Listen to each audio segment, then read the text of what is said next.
Hey, what's up, beautiful people? This is another episode of Mad Dogg World podcast. I'm joined here with the bros, B. Smitty and Rock Jr. What's good, fellas? What's up, Rock's man? been a minute, Yeah, man. I know I've been AWOL on the game. sir, you been putting in that work. I see you over We're there. trying to, bro. man. Hey, Trying to. Let's go. Let's get it. Hey, that nigga boy, he's getting thing. You ain't get it, okay? We game banging in here on the cash. Garnet and gold, black and gold, and green and orange. Let's go. Let's get it. Hey, man. Football season came to an end finally. What y'all thought about this year, man? Overall, NFL, college, whatever. I mean, college for me was bittersweet. 13-0, but 69-0. Yeah. Wait, what? What was the score? We ain't get but three. We ain't get but three. Okay, We ain't get but three. I ain't counting that one. That was disappointing. I got you. Go ahead. But I mean, NFL, it turned out about as expected. So, That's crazy. yeah. Think about it. What did you say? Right. As expected. Right. Yeah. Should never go like that. Right. Not in the NFL. Right. Now you got professional athletes.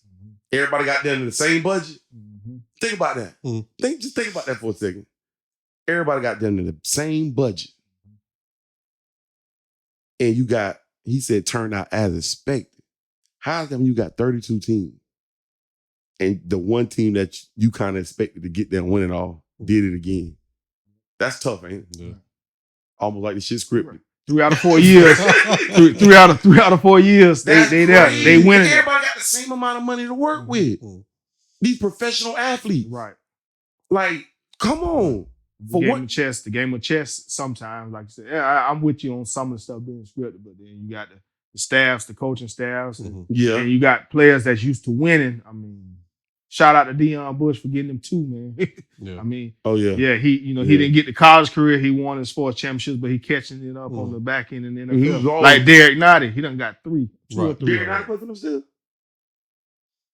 He began a lot of playing time? Wow. Yeah, he been a starter for Yeah. him. Wow. Yeah, so I mean, you talking about the U and Seminoles right there, 2 guys, they team career, they go the way they wanted their programs, but now they're making up for it in the professional. Derek Nottie was one of them players that came back through FSU when y'all started getting them good D linemen again. Right. The Timmy Jernigan. Right. Yeah. Him, Marvin, what was the one that had the fucked up knee? But he was supposed to be the first round. He had probably the most potential out of all of them, but he could never get right. You talking about Josh Kane-Doe? No, not just Kane. He was D tackle. He was y'all defensive tackle. Big boy. He was like a 5-star. I think he was right from Houston or something. Oh, Marvin Wilson. Marvin Wilson. Yeah. He was where he at now? He ain't playing. I don't think he playing. See, injuries, like, you know what I'm saying? That was a staple. Y'all had some Niles Lawrence Staples. Yeah. Him and Jernigan was on that same Eddie squad. Goldman. Who? Eddie Goldman. Eddie Goldman. Eddie was with the Bears. I don't know if he's still with the Bears or not. Yeah, I mean, Jimbo had got that thing back running again with the D line. Right. Yeah, the defensive line was a good recruitment. I think Nada, he was like the last one. And he was from Virginia, I remember. He was like a 5-star. To produce, he right. He was like a 5-star from Virginia. Right. He was like a Jernigan to me. He reminded me of a Timmy Jernigan, the way his body type and the way he played. But I thought Timmy Jernigan moved a little better. I think, what's the one we just talking about right from Virginia? We just talking about. Can't say it. The one for the Chiefs. Derek Nottie. Real strong at the point of attack. Right. Real strong. Right. He more that zero technique. Correct. He's more of a 2-gap player. Yeah. But that's crazy, man. Patrick Mahomes, 3 Super Bowls in what, 6 years? Yeah. 4. No, I'm talking about how long he been in the league. Oh yeah. 6 so he's years. 50%. Could have been 4. Man, He's a great player. Call him MJ. He's a great player. Yeah.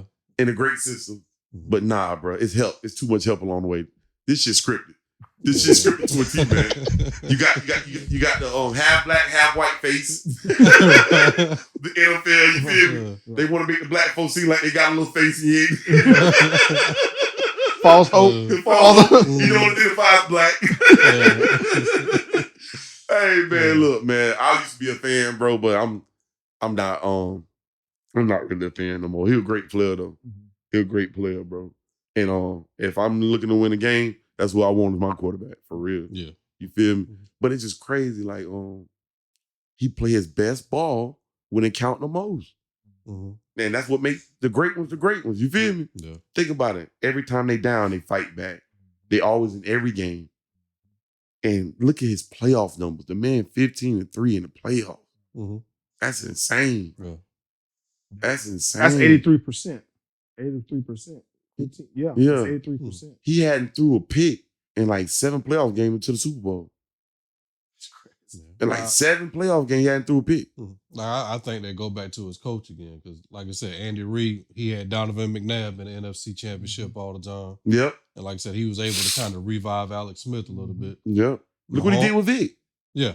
He's a great coach. Yeah. And he's been to 5 Super Bowls. Remember, he lost one with the Eagles. Right. Yeah. With T.O., right. And Donovan McNabb. He was the coach that year. Yeah. You know, Mahomes is just that quarterback to get him over the top. Right. Damn, boy, them black quarterbacks been so close. Just couldn't. Right. Yeah. Definitely. Damn. That's why he lost to the Patriots. He lost to Brady and them. Mm-hmm. Yeah. He lost to Brady twice. What's the name? T.O. had the broken ankle, came back. That's my quarterback. To my Romo, man. Yeah, what you say? Too funny. Well, he stayed getting to it this quarter. He threw Donovan McNabb under the bus. I ain't the one that got tired in the Super Bowl. Right. Throwing up and everything. People say what they want to say about the dude, man. The dude had a heart of a champion, man. Who that? T.O. He had a heart of a champion. I mean, you never heard about him. You know, they talk about him getting into it with teammates. I mean, that happens all the time. Mm-hmm. I mean, that's if you don't play football. If you play football, it's gonna be some conflict with 2 players. Mm-hmm. But he never was a bad guy off the field. You never heard about his character off the field. So I mean, like, come on, man. But the Kelsey situation doesn't get magnified with Andy Reid on the sideline of the game. Oh, I did see that. I heard about it. What happened? He got a little heated moment where he kind of bumped him, but they end up apologizing. But I mean, you make T.O. a villain, and T.O. does stuff like that. And T.O. just uses verbal. Always in the NFL, gonna always get the benefit of the doubt. Always, bro. You feel me? Always gonna get the benefit of the doubt. Don't think these black athletes the only ones that's gambling. Don't think these black athletes the only one that's violating the substance abuse policy. Nah. Just when a black one do it, they magnify that shit. You feel me? Straight up. No. Right. No. You gotta hold everybody to that same standard. For real. Yeah, for real. Just like in the NBA this year. I don't know what happened with the case. I really don't know. But the Josh Giddey boy. With the little 16-year-old girl. Yeah, he was dating an underage girl or whatever, and they was investigating that. Mm-hmm. He was still playing games, I believe. Right.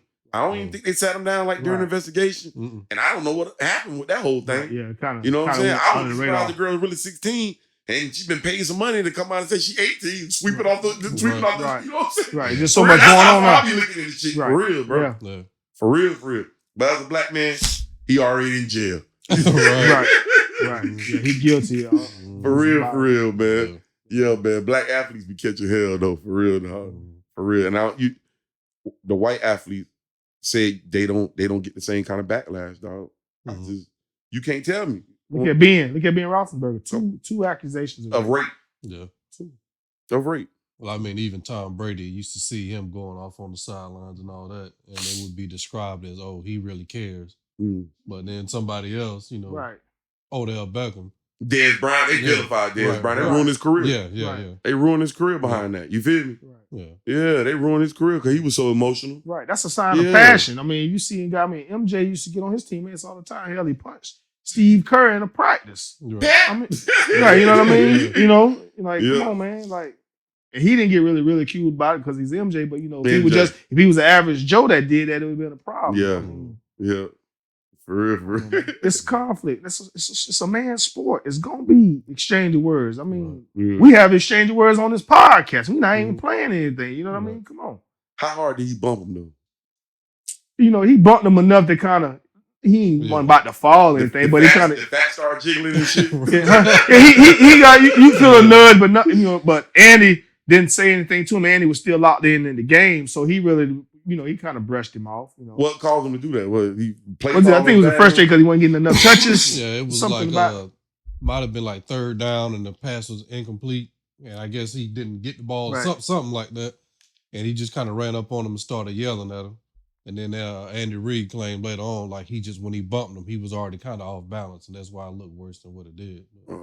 I would expect a good coach to say something like that to kind of try to kill it because you just won the Super Bowl. Right, you don't want to dampen the you don't mood, want that to happen, but still, though, you know what I mean? You don't run up on your coach like that. No. And Andy handled it perfectly because it didn't affect him with the rest of the team. He didn't let that little moment affect him at that time. And then he did a good job how you respond determines how long it goes on. Right. That's right. You feel me? Right. So like you said, the answer he gave, right. Put it into it. And that's it. Exactly. Yeah, put it into it. Like he would have said, hey, you bumped me like that again. Right. It would have been on me. Right. Right. And he did a good job of diffusing it because immediately, like you said, they was going to just amplify it even more to take away from the whole aspect of the winning the championship. Yeah. I got you. Yeah. Andy Reid, man, I like him as a coach. Man. I would play for a guy like him. I like what he did for Vic. You know what I'm saying? Right. Like he did for Vic. And it was something. I want to touch on something Cam Newton. This is when Cam Newton was almost out the league. He was trying to give every excuse except for to take his own responsibility that I'm not playing good. Mm-hmm. So I really ain't no room for me to be in, you know what I'm saying? Right. So I think Vic was on the show. This is when Brandon Marshall and all of them was one before they split. And I think they had asked him some questions and Vic kept it real. He was like, I think they were trying to throw the notion out there that black quarterbacks not really giving a lot of chances. And it was kind of true. Vic was like, that is kind of true. But Vic was like, right now, I can call a few coaches that I don't play for and they'll give me a trial. And if I beat out whoever they got, they assign me. Mm-hmm. Straight like he said, I know I can call Andy Reid and he'll give me straight like that. Right. So they was like, damn, like, you know what I'm saying? So that goes to show, you know what I'm saying? Show a lot. You right. know what I'm Speaks saying? volume. Speaks volume about Andy Reid and shit like that. And then they had asked him about Cam. And he was like, man, I'm going to be for real. Cam got to step his game up because there's a lot of young cats that's coming up now and they balling. Right. So now that's just going to put you on the back burner. You know what I'm saying? Mm-hmm. And I think that was Cam last year. Playing that was like 2 years ago or something. Is that what, New England still? I think that was next year when he went to Carolina. He did finish out with Carolina. Yeah, he finished out Carolina. Yeah. So he went back to Carolina? Yeah, he went back to Carolina. Okay, they signed him. First game back. I'll never forget. I think he come out the first half. They balling. I think they go up by like 3 touchdowns. Yeah. Man, I think the second half, them bitches got the brakes beat off them. And I think Cam and them went on like another like 4 or 5 game losing streak. But I think Cam Newton, like probably last 16 or 20 starts in the NFL, I think he probably won 3 or 4 games. Oh, wow. Yeah, I think it's that bad. Yeah. So it seems like the Super Bowl game took a lot out of his career because he went on a decline after that. Yeah. Even Kelvin Benjamin, they all went on a decline at that point in their careers. Yeah. Which was weird. They was unstoppable that year. Yeah. I was just like, after that, I think he had like 1 or 2 good years. Then he had like 2 back-to-back years where he missed like 80% of the games. Wow. Then they moved on from him. Mm-hmm. That's when he signed with New England during the pandemic for that little bit of money. That Super Bowl year, was that like a contract year? Or did he have like a contract come up after that? Nah, I think he was already getting paid. Like I think he was already in that second contract. Yeah, he was locked in. He was locked in before the Super Bowl. That's like 1 or 2 years before the contract got him locked in that second round. Okay. Like you said. He made a guap. He made some guap. It's situations like that, when the QB never recovers, it's usually because they done took all the money and you haven't built up around that team. Like, I don't even know who was the receivers and running backs. Yeah, like Ted Ginn, Jonathan Stewart. Yeah, they had a few pieces. Yeah. But Ted Ginn was kind of on the back end of his career at that time. Yeah, but he was still running by shit. He's still blowing by shit. You know what I'm saying? He's still 4'3". You know what I'm saying? Yeah. Olympic sprinter. Right, you feel me? Right. Still running by shit. Yeah. But nah, and I think he had Steve Smith. Steve Smith, I think, was gone the year before. Or did he get Steve Smith that year? Right? I think he got Steve Smith the year after the Super Bowl. Yeah, I think they did play together. It wasn't long, but they did play together at some point. Yeah. Yeah. Because matter of fact, I think Kelvin Benjamin was still there when Steve Smith came on board. Yeah. I think Kelvin Benjamin was still there. Then he went to New England during the pandemic, balled out the first 2 games. Then slowly declined for real. But I knew that was gonna happen because he didn't have no weapons around him. Right. Yeah. If Cam's ever come back in the NFL, he need to be in a system now. Right. Mm-hmm. He need to be in a system because I think he could throw, but it's just he's struggling in certain areas. Mm-hmm. You know what I'm saying? He's not consistent enough to beat you you know what I'm saying? And some coordinator, they'll take away what you do. You already know, take away what you do the best and expose your ass. You feel me? Make your weaknesses, make you have to beat you with their weaknesses. Yeah, for real. So I think that's what hurt him. But I think Cam, I think he done now. I don't think he'd be given another shot. He lost me in the Super Bowl game where he didn't pick that fumble. Yeah, he could have been right. He could have just recovered the ball. That against Denver, against Peyton Manning, he lost me right then. Yeah. Lost to a broke arm Peyton Manning too. Peyton Manning worst year ever. Right. You know what I'm saying? That was his worst year ever. Right. Yeah. I mean, when his first 2 years with the Broncos, they breaking every record. Right. Yeah. Unstoppable. Right. And then that year, he fell off. Right. I think they ended up benching his ass at one point. And I think they brought him back like the last 2 weeks before. Who was the backup? The what's name? That's when they had shipped Tebow. Tebow was gone. They got rid of Tebow the year before Peyton got they got rid of him to get Peyton. Yeah. But I think Cam done in the league. But I think Cam been smart with his money. Right. You know, so I think he got some other things going on.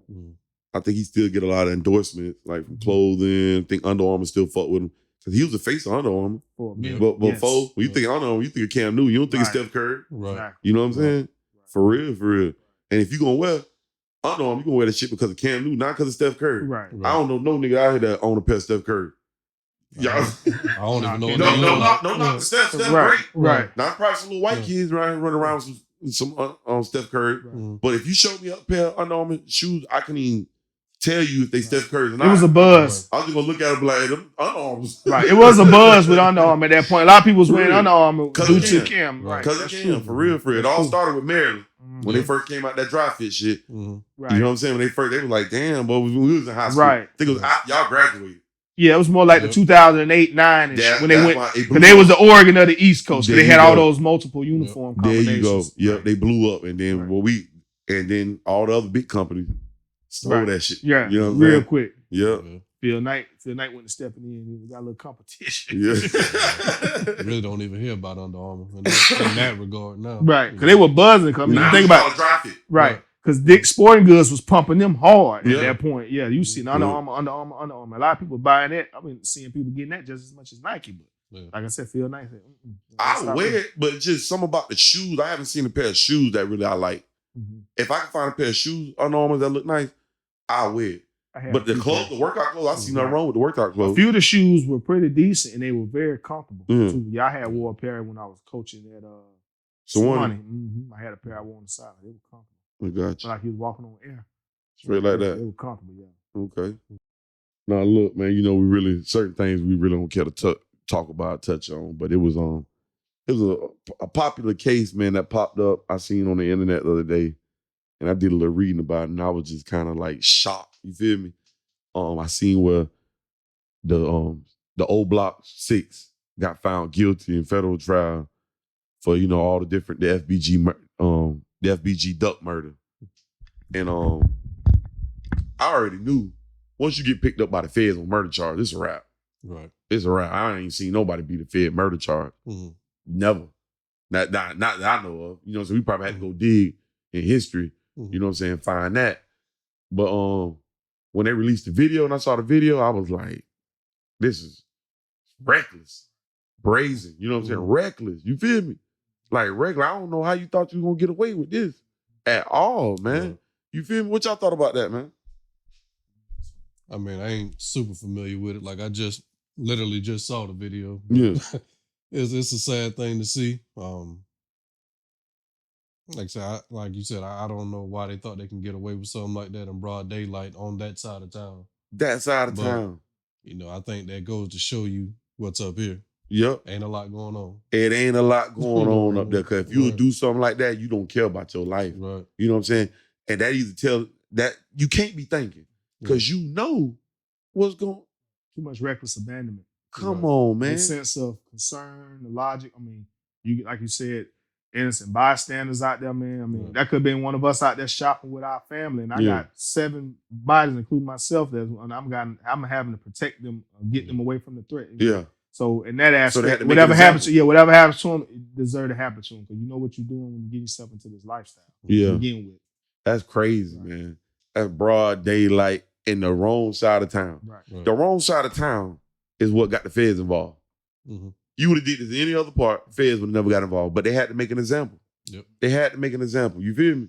So when you got white folks scared, you already know what's gonna happen. You feel me? That's the equivalence. That's the equivalence of something happening over in Panama City in this side of And you town going versus out to 38. the beach of 38. You going out- Yeah, when it's involving the economy and money spending and people's safety in those type of locations, you got to really narrow it down and get to the meat of things and kill the whole situation. Because if not, it's going to affect the money. Because they already saying tourism was down in Chicago because of what the news been reporting and what the news already reporting. That somebody getting killed there all the time. You feel me? The news never report on the nice side of town. So now that happened, man, that hurt their numbers even more, bro. So they had to make an example. They had to make an example, bro. You feel me? But I seen all six got convicted. It was crazy, bro. Like, now to know that you going in the federal system for the rest of your life. And this thing about the federal system, people, they say it's a little more gravy, but it can be dirty too, because say if you from Chicago, it ain't like the state where you just gonna get locked up and be in that state. Right. Feds can send you anywhere. Nigga, they'll send your ass to Arizona. Right. You know what I'm saying? They don't give a fuck about your family not being able to come see you. That's right. No, at all. No, for real. They can send you anywhere. Then I read I seen a video online where one dude was like, it's fucked up now because this shit only gonna be popular for a while. Then time gonna soak in on them. They gonna be like, damn, threw my whole life away behind. I ain't even get to live my life. Right. You know what I'm saying? And then they said in the federal system, if you get caught with like a shank, that's extra years. Then if you stab somebody, then you get moved to a high security. Then if that person dies, you go to the worst prison in the United States. That's 88, a supermax prison. I think they got multiples now. Used to just be one out in Colorado. And he said, that's no human contact, no visitation. They open your door, you get the shower right there. They hand you your food. Oh, yeah. No window in the cell. They said that you get to read your mail on a screen. On a screen. And guess what? You can't even kill yourself. You can't. They gonna make sure you can't kill yourself. So it's gonna be torture for the rest of your life. Right. Yeah. Yeah, it's torture for the rest of your life. What's the one gang member that started Latin Kings? He was ordering hits. A lot of people don't even know this. King, I think it's King Felipe or something like that. This was crazy, bro. You could tell this judge hated this dude. He was on trial, right? I think he started Latin King. He was on trial for like ordering hits from prison. And I think like every day of his trial, all the Latin Kings will come sit behind him and like show their solidarity. You know what I'm saying? And I think that rubbed the judge and the prosecutor. Yeah, like every day they come sit in trial. Right. Like in the back with you know what I'm saying? The civilian sit. So I guess after he got found guilty, right? I've never seen this done, bro. The judge ordered that nigga no human contact, no visitation. And I think he's not even allowed to receive mail. Wow. Yeah, go look this up. Complete desolation. Yeah. Straight like that. Right. Like this off his first, like this like his first time being charged for those murders. I don't even think it might have been federal, but the judge sentenced that nigga to sue. I was like, wow, cut the head off the snake. Just like that, bro. That's the approach you have to take. If not, yeah. It's gonna be more bloodshed. They did it with a few Aryan brotherhood. Yeah, brotherhood. Few of them. They strong too. Yeah, they did it. Yeah, and I'm like, wow. I'm sitting thinking, now them niggas in the prison system where you gotta be you gotta be a good boy. Right. Cause now if you fuck up, knowing that 88 Supermax is a possibility. Right. Nah, man. Nah. See, you fuck now. Yeah. You fuck. I hope the youth paying attention to this because this can happen. Right. You fuck now. You know what I'm saying? Niggas can get to hollering by the pills and all that. That might happen. Whatever. You feel me? It ain't guaranteed. It ain't guaranteed, bro. No. It ain't guaranteed. And hey, that's enough to drive any man crazy. You feel me? Supermax. Right. But that's where they got all that's where they got the hijackers, the you know what I'm saying? The terrorists, all of them. Right. The one motherfucker that hijacked the boat, Captain Phillips. The Ethiopia, he locked up there. Right. Yeah, for real. They don't play, bro. They don't play, man. I just hope, man, that's crazy, bro. That's crazy. But this is the thing about the FBG Duck murder. I seen where it was a dude, I guess that was one of the OBLOCK members, or he cool with them. Mm-hmm. I guess he spotted Duck on Oak Street. He made the call. Hey, I see Duck. Well, they say this nigga, I don't think nobody knew this until like the trial started and, people got to testifying. He was butthurt that Duck was dating his baby mama. And Duck was around his child. No. So this is how you knew. See, that's why they say, bro, you're going to commit a crime, you commit that bitch by yourself. Right. If you really going to commit that motherfucking crime, something like this, to the extent of you commit that shit by yourself, because right after he called him, he calls his baby mama and tells her, you don't have to worry about Duck being around our child no more. Incriminating yourself right there. We already know who did this. You got a paper trail. Hangs up the phone, watches the murder happen. Then texts his baby mama laughing emojis right after Duck got shot. Man, this case is too easy to solve, man. So he's part of the 6? Yeah, he got the big. Okay. He got life off the phone call. Yeah, he should. He have a gun. He ain't pulled no more shot. Right. You right, but think about this. Because he in his feelings. This nigga got life. Right. Life. Yep. Now everybody. I can see if the nigga was harming. See if the nigga was harming your child, something like that. Right. But the girl said she loved Duck. Right. You know what I'm saying? Mm-hmm. Man, can you imagine going down for life for a phone call, nigga? Right. Because I was in my feelings. Right. It used to be a scoring woman. Now it's more like scoring men.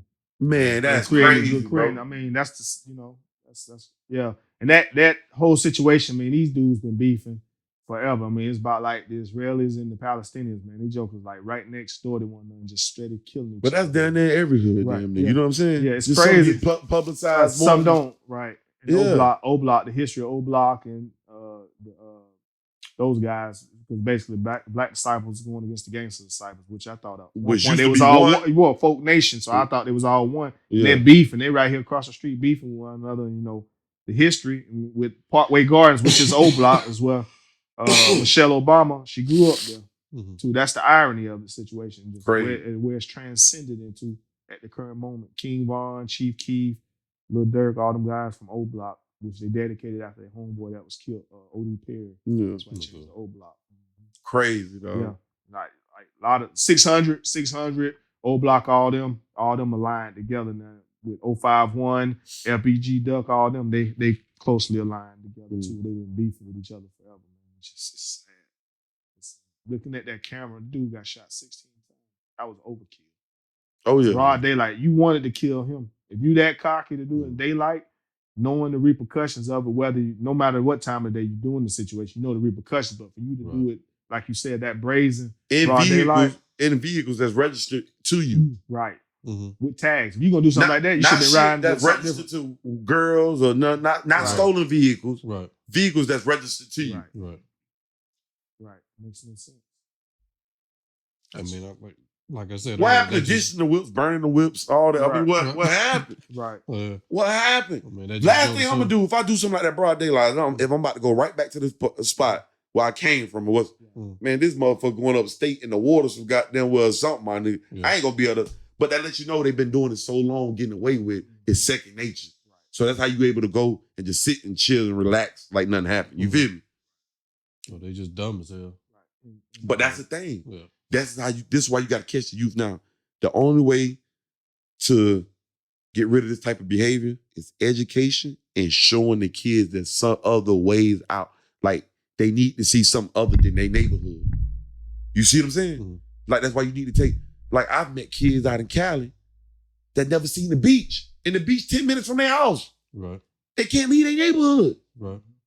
I was shocked. I was like, what? This don't make no sense. How? Like, nigga, hey, you can't walk this way, you can't walk that way, you can't walk. Mm-hmm. I'm like, man, this is crazy, man. So you got to show them it's something different. You feel what I'm saying? You know what I'm saying? But so how can you reach them? And I'm just throwing this out there. That's why you got to have programs in place to take the kids, like to catch the youth at a early age and take them on vacations Right. Show them stuff. Like, you know what I'm saying? Whether it could be in this country, it can be out of this country. You know what I'm saying? They need to go do things with their hands. They need to go see snow.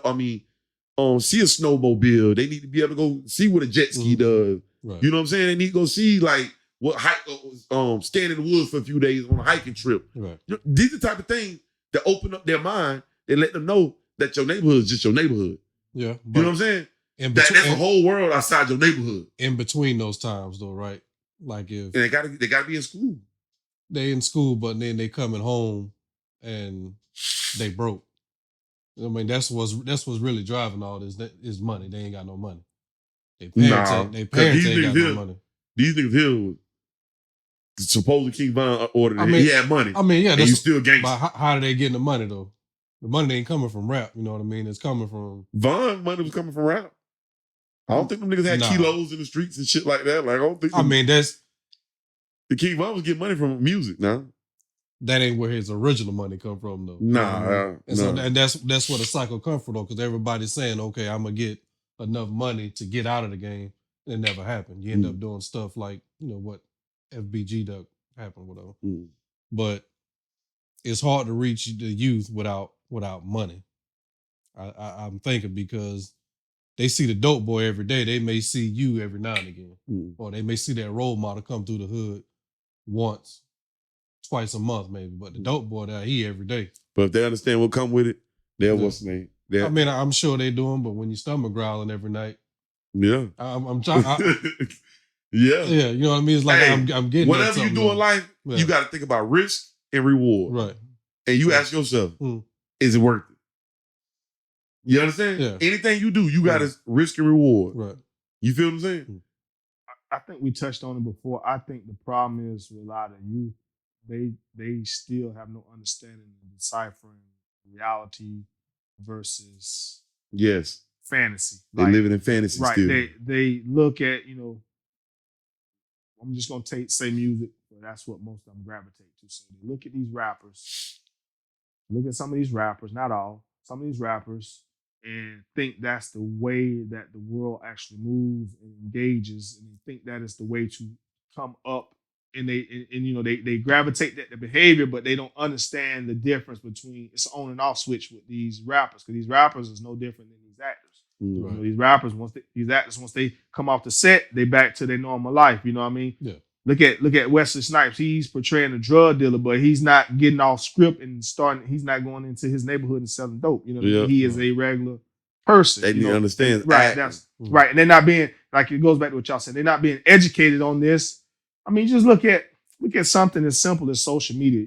Look at how some of these parents engage and behave on social media. So what do these kids have to go to at the house to teach them any type of other behavior contrary to what they're doing on social media? You got parents still acting immature. I'm talking about parents in their 30s. Some of them even have grandchildren. They still arguing on Facebook about things that really have no type of meaning or relevance at all. I mean, that's the problem. And in Panama City, just speaking on Panama City alone, I'm pretty sure it's everywhere else, you have nothing that's community-based anymore outside of just athletics. You're not having, when you have these places for kids, this stuff is basically babysitting. Throw a basketball out there, let them go shoot basketball. Throw a football out, let them go throw a football. Give them a PlayStation 5. But where's the educational side of it? Talking and sitting down with these kids and picking their brain, allowing these kids to create dialogue, to kind of tap into their world. That way you can educate them. That's the problem. We don't tap into their world. We want to lecture them. Hey, you guys should do this, da-da-da-da. But let the kid actually speak so you have an understanding of what they're feeling or where they're coming from. Then you can tap into their world. You got to come from here to their world instead of trying to bring them up here to where you are. And I'm going to be real with you. This new generation is kind of scary because they almost brainwashed, bro. Like, I don't try to have, even with relatives and young, I don't try to have a few conversations with them, and it's hard to, you know what I'm saying? Communicate with them. It's hard to hold their attention. And a lot of them don't want to do nothing. Like, bro, when I go to, like, fucking, like, sharing what I did on the vacation, how beautiful it was, what we did here, man, I can't wait to go back and stuff. They not even listening. They not even hearing that shit. they caught up in what the fuck going on TikTok world and shit. And I'm just like, oh man, we fucked. Yeah. We fucked. This has been one of the worst enemies. Yeah, we fucked. Talking about they on TikTok all goddamn day and shit. You know what I'm saying? I'm like, oh man, we fucked. Yeah. Like we really fucked for real, for real. No social skills. I mean, you see kids right now, man. You would get a group of kids and take them, just put them at a park, and they got their devices with them. Nobody's engaging. And you got it even with adults now. You go to a doctor's office, everybody's doing this, looking at their phones. Nobody's having conversation for dialogue. You know what I mean? Mm-hmm. Like what we're doing here on camera, nobody's sitting and actually doing that. Nobody communicates. They speak the language to one another verbally the same way they text. So they don't even understand how to talk in proper English. So using proper English is looked as if you're talking white within the white community, which is a very silly and stupid mindset for anybody to even think like that. Talking proper is not a race nor gender thing. It is a it's a cultural thing. You literally talk proper English. You try to. We all speak slang, true enough. But hey, bro, you're not gonna come to a job interview and say, hey, bro, you think I got a job or not? You don't talk like that. They don't understand on when to turn it on and off. That's the problem. And I tell kids that all the time. I speak slang too, but it's a time and a place for everything. You don't show up to a job or a professional environment speaking street slang because that's not the dialect that they're using in that environment. And that goes back to education. You got parents that don't understand the time and the place and engage in a certain way. You'll never have it. I mean, you're gonna have to break them. You have to take a few of these kids and make it mandatory, like once a month, a weekend. Right now is all you can do. During the summer, it need to be mandatory for at least 2 weeks. They ask go somewhere off the grid. They can't use them cell phone devices. Exactly. They ask them get out there, milk that cow. Cut that grass. Do some type of labor. Yeah, do some type of real labor, physical labor, for real. And show them what the real world was really built on, and what really exists out here. That shit is real. It's real life shit really going on out here still. You know what I'm saying? And everything ain't on his phone. You feel me? Right. For real, it need to be mandatory. They need to go to a farm and put that work in, or they need to go somewhere and do something. Yeah, for real. That's what I think for real. I be watching these videos, bro, on YouTube. There's one dude I follow. His name Peter Saren. I think it's something. Subscribe to his channel because he got some good content. I mean, he done went everywhere from the poorest hoods to the Mormons to the Amish. I follow his shit. He done went everywhere. Like he done went a lot of places, bro. And I like when he go to the people that's living off the grid and they just as happy. They just as happy, bro. They done built their own homes. They done did everything. They not tapped in on these. The kids not either. You feel me? They appreciate the simple things and the basic needs being met. That's something that we have to get back to in this country, you know. And I'll be real with you. I'll trade everything I got to go live that kind of lifestyle. If I could. I'm gonna be real with you. Like for real. So in the next few years, don't be thinking nigga call y'all, hey, I'm up here, boy. I got some cattle and everything. Right. Y'all come hang out. Right. You know, we'll bust the fire. You know what I'm saying? We'll kill our own shit, throw it on them. Yeah, for real.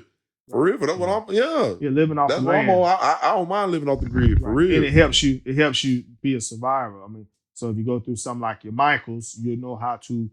Hurricane Michaels rather, you know how to engage and improvise to survive. I mean, I remember when Michael hit, man.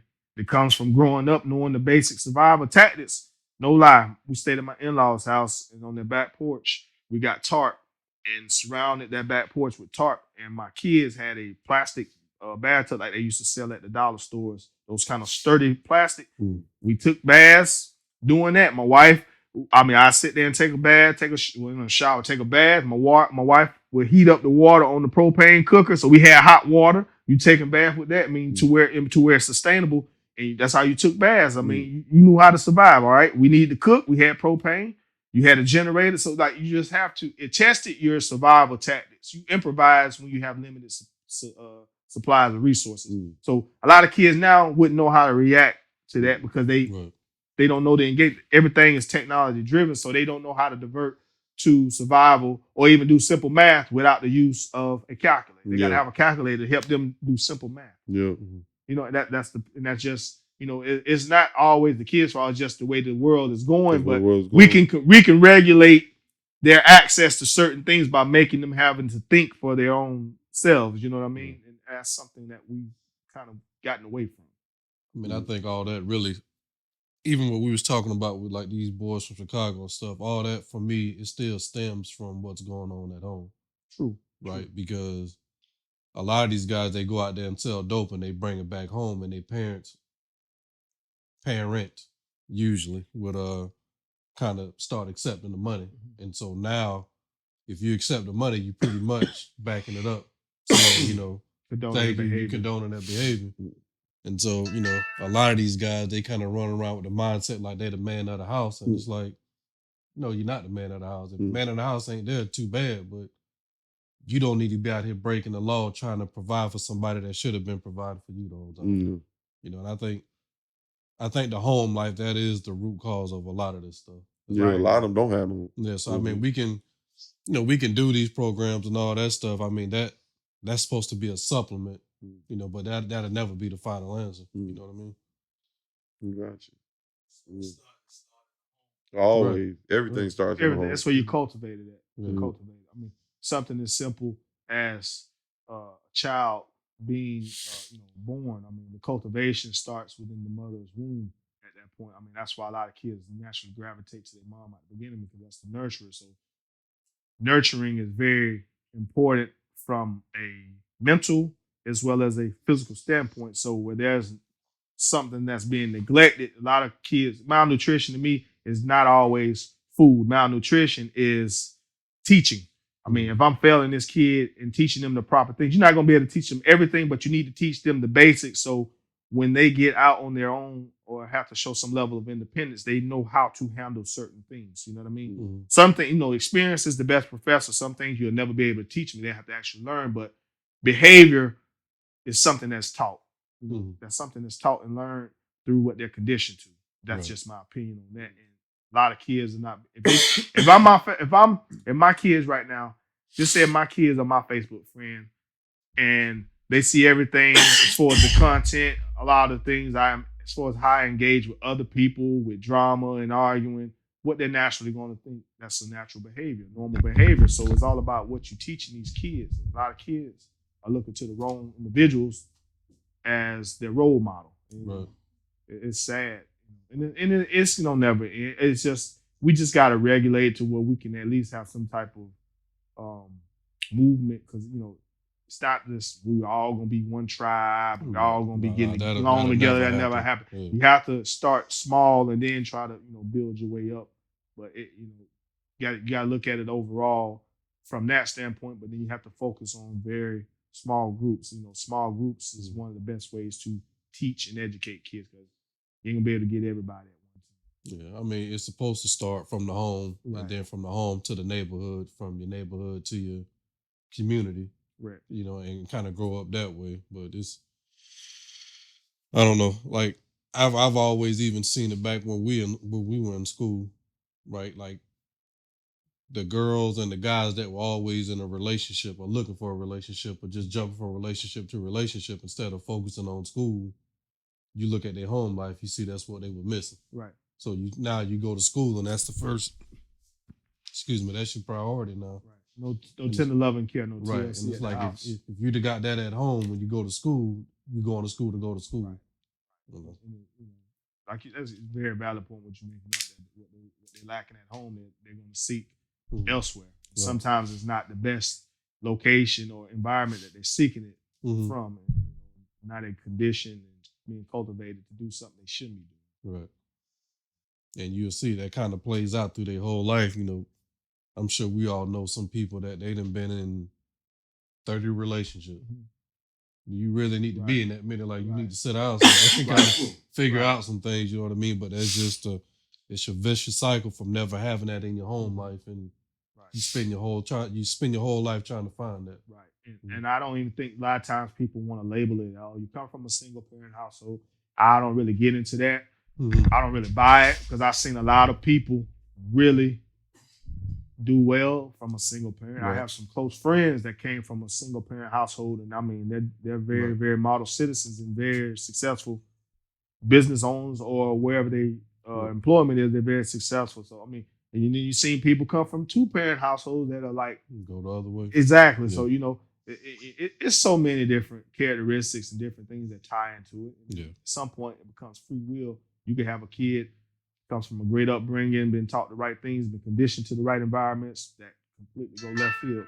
Mm-hmm. You know, they get into a rebellious environment. You know, and it don't always happen. You know, it's like you said, some bad. And kids come from bad environments from a single parent that haven't been really teaching them. So it's all about who is the teacher that's teaching these kids. Yeah. Right. Yeah.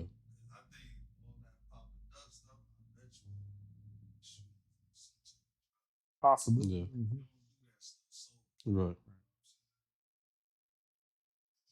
Yeah, it's definitely a high level of ignorance to think, you know, you're going to use your own vehicle to go commit murder in broad daylight and think that you won't get caught. Like, I don't know how much convincing it takes. Like, you'll never be able to convince me to go do something like that to somebody. Right.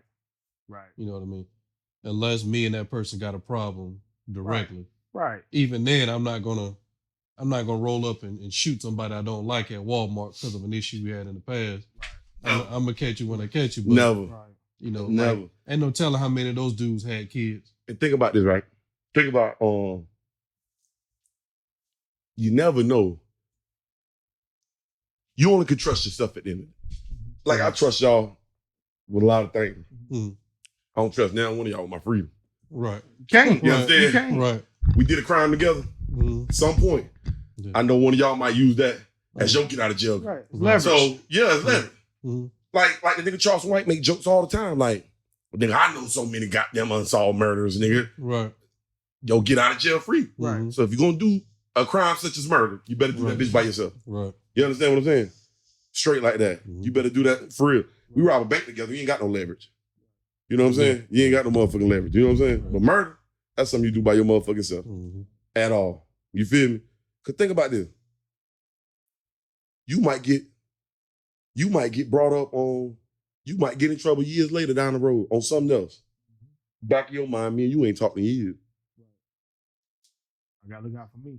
Right. At that point, I'm not concerned with you due to lack of relations at that point. Come on, man. And I mean, you partners, I may be neglectful of the tell, but in some instances, depending on what they're telling me in that room behind closed doors, hey, with the root, you tell her this, you'll get immunity if you tell us what Mad Dogg really doing with the root. So, you know, I got 5 kids and a wife at the house, so you know what's gonna happen in most cases. You're gonna make sure you get back to the house. Statistics don't lie. They already show about what less than 5% probably ain't gonna. Less than 5% ain't gonna tell. Right. The other rest gonna tell. I mean, look, the way I've always thought about it, everybody tells unless you the person that they want. I got you. You know what I mean? If you ain't snitching, it's because you the person that they want. You the big dog, but everybody else telling every single time. You know what I mean? Yeah. If I'm sitting there, we selling dope together, but they say, hey, you looking at 50 years, unless you give me such and such, y'all gone. Go. That's how that's why I tell dope boys too. Y'all gone, but any crime where you really looking at, I would say 10 years or more, and you got a fucking co-defendant, there's a good chance. Right. That motherfucker gonna tell. Yeah. So you need to think about that. You know what I'm saying? Well, y'all need to, yeah, for real. But then a lot of people don't even know, not to diss no gangs or nothing like that, you know what I'm saying? But when you join something like that, you really set yourself up to be a fall person. Because now when the government really, really wants you, they can put a RICO case on you. Mm-hmm. You know what I'm saying? Yeah. They can put the RICO case Guilt on by you. association. At that point. Yeah, you guilty by, you know what I'm saying? Mm-hmm. You claim to be a gang member though. Don't worry about it. You part of it. Right. Yeah, you part of it. Yep. Straight like that. It's a criminal enterprise. Yeah, it's a criminal enterprise at that point. So when you claim you get on there and you doing all that boasting about being a part of the gang, it's not really that bright. It's not really that bright at all. You know what I'm saying? Because like they said, somebody I know you associated with that been committing all these murders, and y'all still cool, y'all from the same gang, just because the feds, you know they dirty. Right, man, hey, man, round them all up. Yep. Just round them all up. You know what I'm saying? Mm-hmm. Round them all up. Who tell, who don't, whatever. Right. We're going to work a deal out with some that tell. Right. They still going to do some time. Mm-hmm. And, you know who we want. Straight like that. There's always a weak link in the group. That's why they created the RICO. I mean, like That's why the RICO was created where one person could not just order hits and not go down for the crime. Mm-hmm. That was the whole reason the RICO was, what's the name, was created. They got tired of one person ordering all the crimes, never being present, never doing none of the crimes, but he making sure the crimes get done. Right. That's why the RICO was created. Because you can go down too. Yep. You feel me? That was the whole reason it was created. From the top to the bottom. Yeah, guys like Al Capone, them guys, you know what I'm saying, doing shit like that, getting away with it. Yeah, that's why it was created. You wrap up, get 30 guys, and there's somebody gonna get to talking. Yeah. You know. Yeah. And you can be a low level guy, but if they say, hey, look, you're gonna get 30 years just by being in this game, or you can tell us what you know. Look. Time to start talking. Hey, y'all, go to work. Ain't nothing wrong with going to work. Like I said, we preach this, go to work, go join the military. Go live off the grid, go on the farm, do whatever you gotta do. But ain't nothing cool about doing no 20 years in no motherfucking penitentiary. No. Being forced to work. Yeah. You know what I'm saying? Do they even have conjugal visits in prison anymore? But between each other? And how much, and I guarantee you now they probably cost a grip. Yeah. I don't think them shit's free. So I think now they like, man, you know what? Yeah, we get nigga conjugal. Just make that money off their ass. Right. That's been the pipeline, institution to institution, from the education institution to the prison system. That's been the pipeline. That's been the pipeline. And both of them are known for populating currency. For real, it's all about money. Look at WeWalk. Look at WeWalk. That's the biggest cash cow. I'd rather be homeless living in the tunnels than in prison. Yeah. Right. I'm gonna be real with you. Because there's hope. I can walk out here tomorrow. There's hope still. Right. There's hope. Right. I'm just, when a nigga tell you got life, ain't no hope.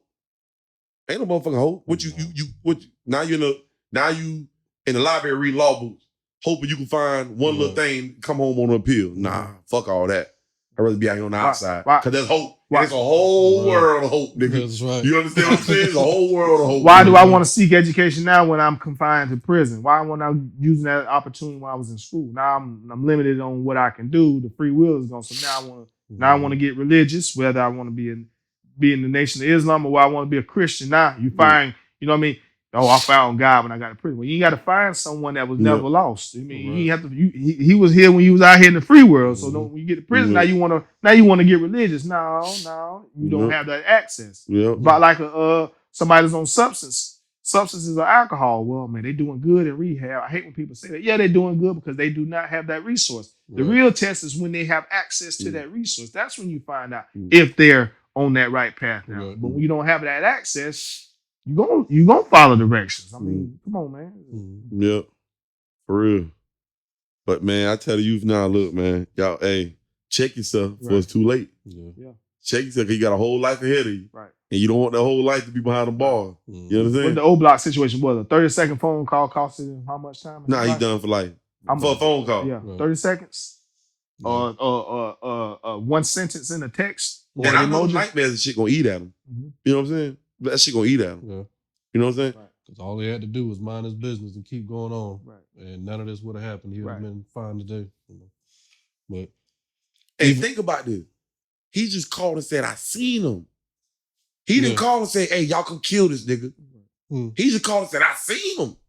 He knew what was going to happen. He knew what was going on. Because guess what? I think he's a part of that group. Okay. And I think he probably knew there was a bounty on his head. Yeah. So now, that's all the feds need to know. Yeah. Oh, you guilty, nigga. That's crazy. Yeah. I couldn't even. Hey, but you got to put me on. The suicide watch. Nigga, to know I just got lightning off a phone call. Yeah. A phone call behind a woman. What? There's more things to live. And guess what? This is the thing that hurt, bro. I'm trying to tell you, you first go to jail. When you wake up and you see you still in there, and it's not a dream, that's the part that hurt the most. Right. Because the only time you escape is when you having a dream.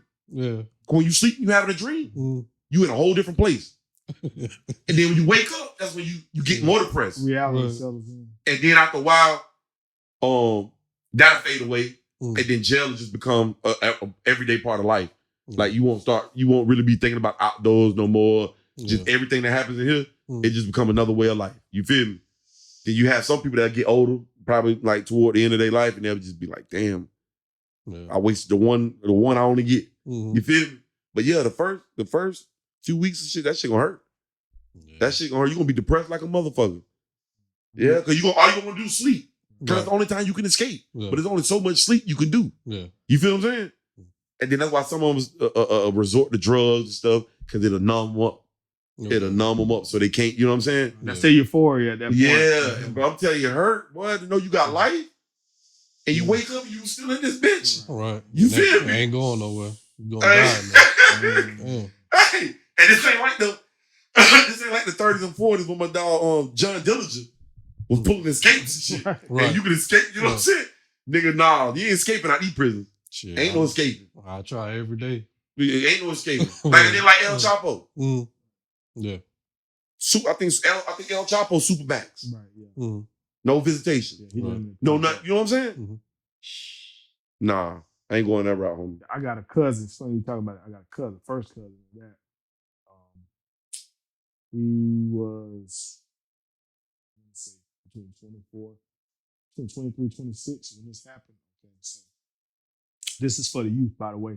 So throughout his maybe teen years, all the way up until that point, constantly getting in trouble, getting referrals in school, doing dumb stuff, you know. And another cousin of ours and myself tried to talk to him, but at that point he was in Alabama, outside of Dothan, gang banging, doing all this other stuff, thinking it was cool, throwing up gang signs and different stuff on MySpace at the time. We tried to talk to him. He kind of chuckled, "Yeah, man, I got you, cuz. Okay. He ended up going to prison. Now he's trying to reach out and want to talk, but I ain't really giving you conversation because when I tried to reach you, when you had the opportunity to change your ways, you weren't listening. But now you want to communicate. So long story short, his daughter is the same age as my oldest daughter, 12 years old. So at the time when he was sentenced, his daughter was maybe around between 3 and 6. So this is the crazy part. Just because of his reputation and what he did throughout school and even after he got out of high school. There was a situation where a guy was kidnapped, put in the trunk, and my cousin fit the description, but there was no true concrete evidence to really say that he was the person. But due to his rap sheet, he didn't have a standing chance. So the guy that did the kidnapping was on camera, had dreadlocks, which my cousin had dreadlocks at the time. And I think he had on either a black hoodie or a gray hoodie. All right. The irony of that, when they came to my cousin's mom's house where he was staying to take him in for questioning, he had dreads still. He came outside with no shirt on. So he asked his mom to give him something to put on. First thing mom grabbed, didn't mean no harm, threw him a hoodie that fit the description of the person. Damn. Yeah, of the situation. Damn. Right, yeah. So took him in for questioning. He ended up having he didn't have a lawyer, he had a public defender. So right then, that public defender, they getting paid regardless, So that's the lowest. Right, boy. That's the bottom feeder. You only deal with a public defender when you got a bullshit ass misdemeanor. Right. And you don't feel like coming off no money. Right. That's it. Right. That's it. Right. You know what I'm saying? Because you could damn near beat that bullshit misdemeanor your damn self. Right. That's it. Go ahead, bro. My bad. So he ended up going to court for the situation. This is crazy. I've seen. So he was, like I said, early 20s at the time of the situation. They didn't really have a whole lot of substantial evidence to convict him, but he got just for kidnapping. How many years do you think they gave him for kidnapping? Oh, kidnapping get you life. He probably got 20. The judge gave him 200 years for that crime. Oh yeah, kidnapping get you life. Jesus. Oh, 200. Yeah. So he's gonna have to die, be born again to serve his sentence. We know that ain't gonna happen. He's gonna have to die multiple times. 200 years, and he was sentenced that day. I think it's 26, if I'm not mistaken. He was at the age of 26, 25, 26 when he received that life. That's life to me, but 200 years. 200. That lets you know right there. They know you're not gonna live 200. No. That's just to make an example and set the precedence that this particular behavior would not be tolerated. But there was never any concrete evidence, to really pinpoint him as the guy, but just because of his previous behavior and the stuff he'd been through in the court system, and they went back to his high school time, began referrals and suspension, he was guilty just based on that. Now, true enough, it ain't always fair, but you have to be careful on your behavior because they go to picking up everything you did from elementary all the way to high school, how many referrals, how many times you were suspended, and they're going to hold that against, they're going to use that as leverage to hold that against you. So he is now in prison for the rest of his life. His kid, he'll never see his daughter graduation. He'll never see his daughter get married. He'll never see his grandchildren once his daughter decides to have children. He'll never meet her husband outside those walls because of stupidity. I don't even feel sorry for him. And you know what's crazy? It ain't every That's day my first you fall. cousin. Nah, you know, just to kind of switch tracks real quick. You got ones in there that's locked up and innocent. Them the ones I really feel bad for. The ones that's doing time that's innocent. I want to shout out Maya Moore, right? Y'all know who Maya Moore is? Maya Moore was like the best player in the WNBA for years. Like won the championship, won the MVP, was a baller. You don't meet many women like this, bro. It was a dude. I don't know how she came in contact with him. I don't know if she was just doing work for Innocence Project or something like that. It was this dude she was going to see in prison, and she believed his story. And she helped end up getting this man life sentence overturned. He got out scot-free. They end up getting married together to this day. She done quit the NBA and everything. Just devoted wife. Hey, I said, bro, this the most luckiest nigga in the goddamn. You hear me? You hear me, bro? You hear me? To go from life to dating the best basketball player in the world, female. She gave away her opportunities to devote herself to him. To devote herself to him, they can be happily married. Right. But he was innocent. Right. I said, bro, you don't get no lucky than that, bro. No, you don't get no lucky. You get struck by lightning before that happens, man. Man, that's crazy. Bro, that's crazy, dog. That's crazy. Go look up Maya Moore's story when y'all get a chance. Yeah, she retired from the WNBA and all that, bro. Like she actually looked like, you know what I'm saying? Like it's just how selfless she was. To put her. He always liked her. He always liked her. He put everything. He shouldn't do nothing. He owed his life to her. Right. He owed his life to her, bro. Like for real. He can never repay that debt. Never. No. Only way he can repay that by every day just being a good husband. Right. And that's it. Right. For real, you can't repay that. When a woman done gave up everything. She gave up everything, bro. This nigga was doing life. For real. I was shocked. When I read that story, I was, wow. Yeah, for real, man. But but life come at you different, boy. It's how you respond and handle it, boy. Yeah. But one error can cost you. Yep. One error can cost you. For real. All the good you've done, one simple mistake could just negate everything you've ever done. Yeah. Everything you ever done, boy. So you don't react with your feelings. Right. That's why you don't. And you see, that's why that phone call got Buddy a life, federal life sentence.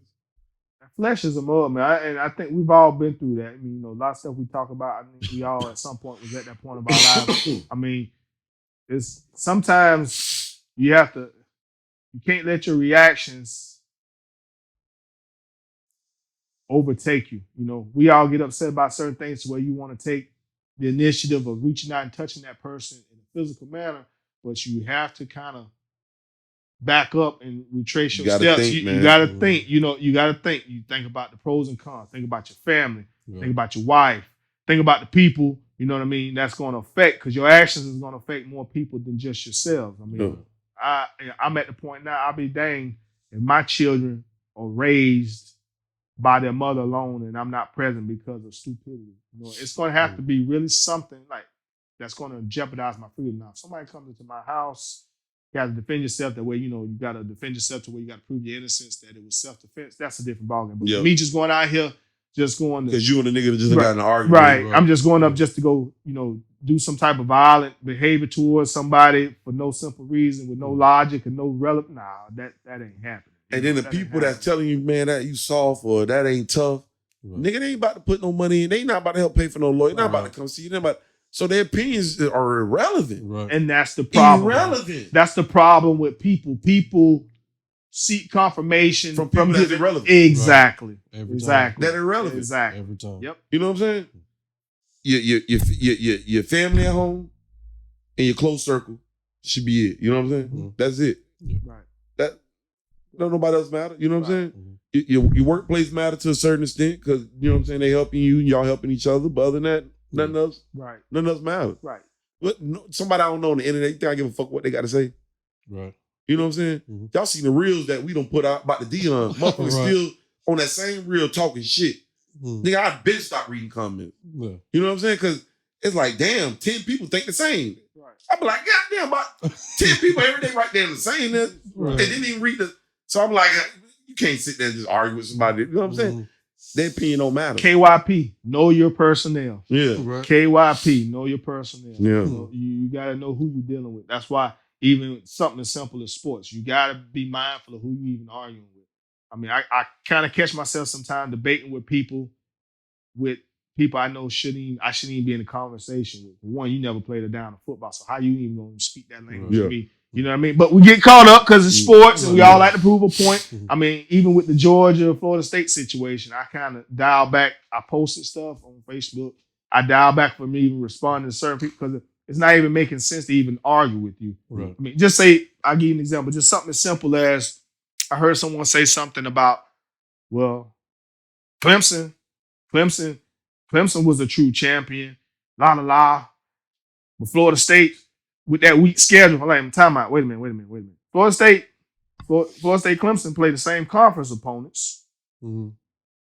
So in the same side division. So if Florida State's schedule is weak, we got 9 conference opponents, why Clemson's strength of schedule ain't weak? You know what I mean? That people say things without even thinking about it. So I like, somebody made that comment on Facebook. I'm not even finna indulge in it because I was finna nail them to the wall. Like, what am I even gonna get out of arguing with this person that really don't have no understanding what they even talking about? A lot of people will never come back and just say, you know what, you right. Right. Oh no. Or they will never say right. I'm wrong. No. So that's the problem with a lot of people. They'll do you wrong, talk bad about you, and they'll never come back and apologize. Mm-hmm. Right. That's a problem. A lot of people just ain't they ain't got that, they ain't got it in. Right. Exactly. You feel me? They can't stand it. They can stand on and criticize, but they can't stand on apologizing. Yeah.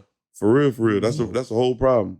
Yeah. So it's like, if I ever decide to like just I guess get into an argument with somebody, I'm having fun with it the whole time. You know what I mean? I try not to let my emotions get involved, especially when you start talking to them and you realize, okay, this person ain't looking for truth. You know, you just talking noise. Right. I'll leave it at that. You know what I mean? I get a kick out of it, but if I feel like I'm getting genuinely angry, I'll let it go.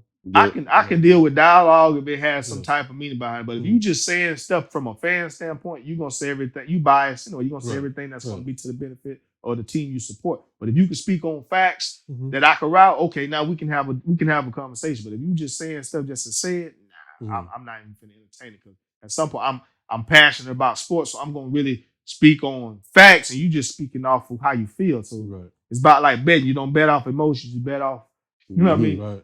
Statistics and logic, it's the same situation. So you just, like you say, KYP, know your personnel. For real.